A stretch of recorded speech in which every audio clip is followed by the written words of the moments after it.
같이 사도신경 하심으로 우리 신앙을 고백하겠습니다. 나는 전능하신 아버지 하나님 천지의 창조주를 믿습니다. 나는 그의 유일하신 아들 우리 주 예수 그리스도를 믿습니다. 그는 성령으로 잉태되어 동정녀 마리아에게서 나시고 본디오 빌라도에게 고난을 받아 십자가에 못 박혀 죽으시고 장사된 지 사흘 만에 죽은 자 가운데서 다시 살아나셨으며 하늘에 오르시어 전능하신 아버지 하나님 우편에 앉아 계시다가 거기로부터 살아있는 자와 죽은 자를 심판하러 오십니다. 나는 성령을 믿으며 거룩한 공교회와 성도의 교제와 죄를 용서받는 것과 몸의 부활과 영생을 믿습니다. 아멘. 찬송가 455장 찬양하겠습니다. 455장입니다.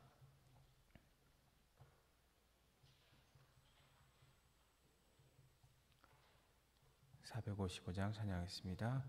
주님의 마음을 본받는 자 그 맘에 평강이 찾아옴은 험악한 세상을 이기리니 하늘로부터 임함이로다. 주님의 마음 본받아 살면서 그 거룩하심 나도 이루리. 주 모습 내 눈에 안 보이며 그 음성 내 귀에 안 들려도 내 영혼 날마다 주를 만나 신령한 말씀 늘 배우도다. 주님의 마음 본받아 살면서 그 거룩하심 나도 이루리. 가는 길 거칠고 험하여도 내 맘에 불평이 없어짐은 십자가 고난을 이겨내신 주님의 마음 본받음이라. 주님의 마음 본받아 살면서 그 거룩하심 나도 이루리. 주 예수 세상에 다시 오실 그날의 무성도 변화하여 주님의 빛나는 그 형상을 다 함께 보며 주 찬양하리. 주님의 마음 본받아 살면서 그 거룩하심 나도 이루리. 아멘. 하나님 말씀 보겠습니다. 하나님 말씀 고린도후서 1장 23절에서 2장 17절까지의 말씀입니다. 고린도후서 1장 23절에서 2장 17절까지의 말씀입니다. 우리 한 절씩 하나님의 말씀 교독하도록 하겠습니다. 내가 내 목숨을 걸고 하나님을 불러 증언하시게 하노니 내가 다시 고린도에 가지 아니한 것은 너희를 아끼려 함이라.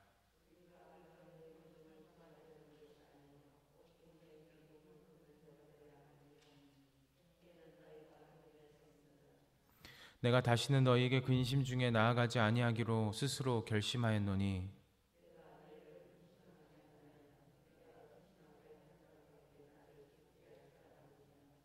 내가 이같이 쓴 것은 내가 갈 때 마땅히 나를 기쁘게 할 자로부터 도리어 근심을 얻을까 염려하며 또 너희 모두에 대한 나의 기쁨이 너희 모두의 기쁨인 줄 확신함이로라.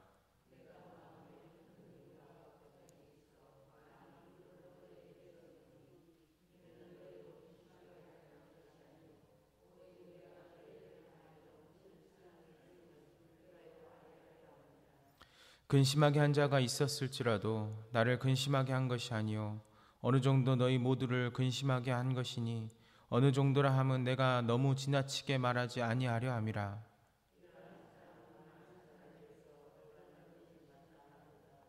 그런즉 너희는 차라리 그를 용서하고 위로할 것이니 그가 너무 많은 근심에 잠길까 두려워하노라.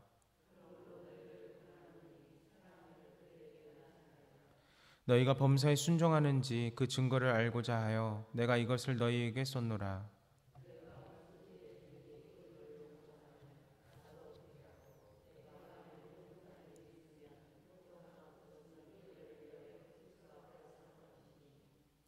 이는 우리로 사탄에게 속지 않게 하려 함이라. 우리는 그 계책을 알지 못하는 바가 아니로라.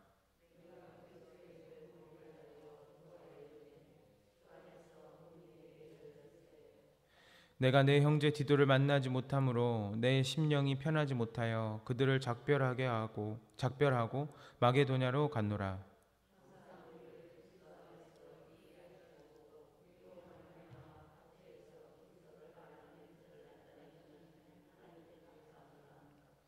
우리는 구원받는 자들에게나 망하는 자들에게나 하나님 앞에서 그리스도의 향기니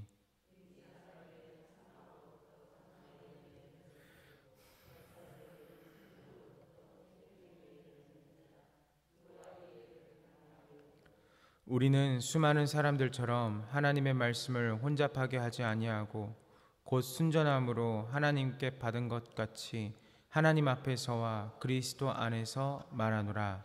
아멘. 사도 바울은 자신의 계획을 변경하고 눈물로써 편지를 쓴 이유를 설명하고 있습니다. 예전에 없던 방문으로서 어떤 문제를 해결하고자 하지만 결과가 좋지 않았습니다. 바울이 또 다른 방문으로 인하여서 상처를 줄까봐 눈물로 편지를 써서 보냅니다. 발걸음을 옮기는 대신에 자신이 그 아끼는 마음으로 편지를 써서 보내는 거예요. 억지로 그들을 바꾸려고 하지 않습니다. 오늘 한번 이 본문 말씀을 상상해서 한번 봐보십시오. 누가 누구에게 가르치고 있는지, 누가 누구에게 배우고 있는지를 한번 보셨으면 좋겠습니다. 스승은, 선생은 바울인데 누구에게 지금 염려를 끼치고 있냐면 지금 성도들의 눈치를 보고 있어요. 누가요? 리더가요. 지금 염려할까, 근심할까, 너희들이 그럴까봐 내가 주저하게 된다. 내가 발걸음을 멈췄다. 대신 눈물로 편지를 썼다. 그러고 있잖아요. 억지로 그들을 바꾸지 않습니다. 어떤 형편이나 상황이나 태도를 바꾸지 않습니다. 그들의 기쁨을 돕는 자가 되고 싶었고 개인의 그 격한 마음으로 혹시라도 방문했다가 성도들에게 상처를 줄까 염려하는 마음으로 편지를 써서 보냅니다. 편지의 언어는 굉장히 매몰차게 들릴 수 있습니다. 강한 어조로 편지를 써서 보냅니다. 그런데 이 강한 어조로 쓴 것이 무엇 때문인가? 바로 바울에게 담겨져 있는 그 마음 때문인 줄 우리는 알고 있습니다. 서운한 것이 많았을 겁니다. 영적인 자녀들에게 서운한 말들, 소식들 들려와요. 누구에게나 그렇잖아요. 그런 감정들을 들렸는데 그런 감정들을 오히려 내세우지 않습니다. 오히려 위로하고 가장 지혜로운 말들로 가장 지혜로운 행동을 선택하여서 편지에 써서 보내는 거예요. 여기서 우리가 생각해 보는 거죠. 여러분, 리더는 어떤 사람이 리더입니까? 누가 리더라고 할 수 있겠습니까? 오늘 말씀을 제가 묵상했을 때 리더의 그냥 한 가지의 표현은 그냥 사랑인 것 같아요. 사랑. 무언가를 제공하여서 누군가가 누리게 하는 것이 아니라 그냥 말 그대로 사랑이에요. 여러분, 누군가를 사랑합니다. 내가 자녀를 사랑해요. 내가 남편을 아내를 사랑해요. 무언가의 수식어가 필요한가요? 필요 없어요. 내가 하나님을 사랑해요. 무엇 때문에 내가 하나님을 사랑합니다. 수식어가 필요한가요? 그렇지 않습니다. 그냥 하나님을 존재 자체만으로 우리가 사랑해요. 하나님이 역시도 우리를 그냥 일방적으로 사랑하시는 거예요. 이게 리더의 모습이라고 생각합니다. 내가 무엇을 했기 때문에 그가 무엇을 줬기 때문에 나누었기 때문에 사랑이 아니라 일방적인 사랑이 우리 가운데 필요합니다. 하나님이 우리를 사랑하시듯이요. 그냥 사랑하는 거예요. 진심으로 사랑했고 표현했고 행동했습니다. 무언가를 애써서 바꾸려고 하지 않아요. 한번 예를 들어볼까요? 여러분, 코로나 기간 동안에 우리가 온라인으로 예배 드렸습니다. 비록 여기는 더 믿음이 강한 분들이 오셨겠죠.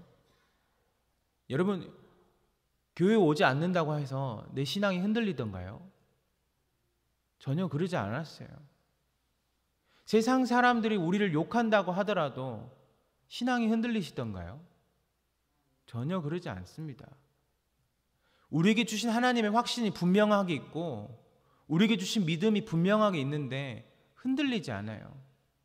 때로는 내 감정에 의해서 조금 불편하긴 하겠죠.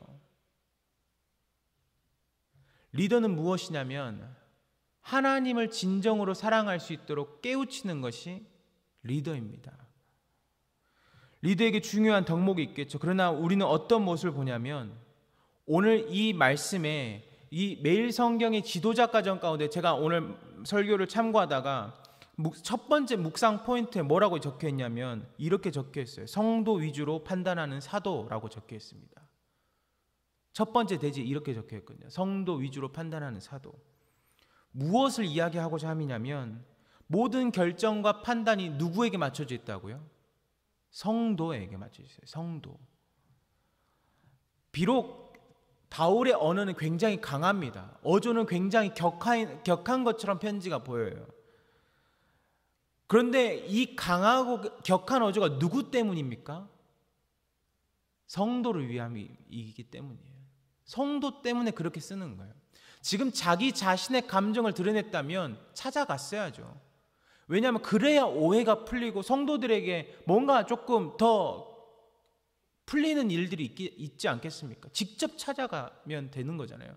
그런데 그렇다고 해서 문제가 해결되지 않은 걸 알기 때문에 편지로 보냅니다. 강한 어조로. 바울이 보낸 편지를 받고 고린도 교회가 회개하고 돌이켰지만 여전히 그들 가운데는 의심하는 사람들이 있습니다. 바울이 그들을 용서하고 사랑을 나누라고 당부합니다. 왜요? 그들에게는 이미 그 받은 벌로 충분하고 사탄에게 이용당하는 공동체로 공동체의 분열로 나아갈 것이기 때문에 아예 그들이 공동체에서 떠나갈 것이기에 잘못된 방식으로 그들을 괴롭히거나 하지 말라는 거예요.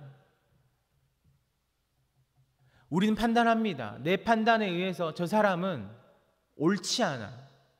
판단했어요. 그러면 어떻게 합니까? 그 다음에 당장 나오는 것이 정죄하는 거죠. 그 다음부터 우리끼리 서로 막 이야기합니다. 내 개인의 판단과 선택이 아무리 옳다 할지라도 공동체 중심에 속해 있는 우리가 공동체 중심의 판단을 할 때는 공동체 중심의 모습과 선택들이 나타나기를 간절히 소망합니다. 바울의 모습을 보십시오. 자신의 계획에 의한 자신의 생각과 판단에 의한 모습이 나타났다면 이렇게 하지 않아도 돼요. 그냥 리더로서, 가르쳤던 선생으로서 그냥 일방적으로 막 다그쳐도 상관없습니다. 그러나 그렇게 하지 않았어요. 우리가 사도 바울을 통해서 보는 것은 내 개인을 위한 선택이 아닙니다. 끊임없이 공동체를 생각했고, 끊임없이 자신의 그 공동체를 생각하며 돌아봤고, 자신을 돌아봤다면 이런 일이 절대 없었을 거예요. 사랑하는 성도 여러분, 우리가 한 주를 살아갑니다. 추석 연휴를 보내는 이 한 주 동안에 우리가 또다시 여러 가지 시험거리가 있는데 첫 번째 시험거리가 다가올 거예요. 그것이 이 코로나 기간 가운데 있는 첫 번째로 맞이해보는 연휴잖아요. 지금 여러 가지로 사람들이 분주합니다. 자녀들이 올 것인가 말 것인가, 내가 갈 것인가 말 것인가, 내가 교회를 갔다 올 것인가 말 것인가, 다 고민되시죠? 여러분, 우리의 판단과 선택이 하나님의 뜻인 줄 믿습니다. 그것을 기억하십시오. 그리고 내가 어디 있든지 하나님의 뜻으로 우리가 서 있음을 확신하게 되기를 소망합니다. 하나님이 우리 가운데 원하시는 것은 무엇이냐면 하나님의 뜻을 바라보는 거예요. 사도 바울에게는 개인의 선택이 아니었습니다. 하나님의 뜻이 나타나길 원했어요. 끊임없이 하나님의 그 선택과 판단과 그리스도의 모습, 오늘 마지막 12절부터 나오는 그 대지의 제목이 무엇입니까? 그리스도의 향기예요. 어떻게 하면 우리가 주님의 향기를 드러낼 수 있는 사람입니까? 끊임없이 자녀들에게 내 뜻, 내 주장, 내 것을 설명하면 되는 건가요? 그렇지 않잖아요. 저도 어린 자녀가 있는데 본래 제 성격은 성도님들하고 대할 때랑 정반대입니다. 굉장히 거칠고 투박하고 그래요. 묵뚝뚝하고. 전 말을 잘 안 하거든요. 이렇게 평상시에 있으면 혼자서 그냥 조용하게 있습니다. 특히 자녀하고 있을 땐 더 그런 것 같아요. 근데 항상 하는 일이 있다면 제가 막 가르치려고요. 근데 어린아이도 정말 듣기 싫은가 봐요. 표현을 막 하거든요. 저한테는 안 하지만 엄마한테 하거든요. 어린아이도 그런데 저 같은 자녀를 둔 우리 부모님 세대시잖아요. 저보다 더 위에 자녀를 둔 부모님 세대시잖아요. 저도 부모님 말 굉장히 듣는 것 때로는 불편합니다. 여러 가지로 부딪히실 거예요. 코로나 기간에 맞은 첫 번째 명절이거든요. 여러분, 우리가 하나님의 뜻을 따라 하나님의 올바른 언어로, 하나님의 올바른 선택으로 귀한 명절을 보내시기를 소망합니다. 우리에겐 지혜가 필요합니다. 하나님의 언어를 할 수 있는 지혜, 하나님의 뜻을 나타낼 수 있는 지혜, 하나님의 모습을 드러낼 수 있는 지혜가 필요합니다. 사랑하는 성도 여러분, 우리가 어디 있든지 그리고 무엇을 하든지 내 뜻과 내 판단이 앞서지 않고 우리 가족 공동체, 우리 교회 공동체, 우리 믿음의 공동체 안에 가장 어울릴 수 있는 가장 올바른 하나님의 그 뜻, 선택들을 하며 살아갈 수 있기를 간절히 소망합니다. 하나님이 그것을 우리 가운데 원하시는 줄 믿습니다. 함께 기도하겠습니다. 거룩하신 아버지 하나님,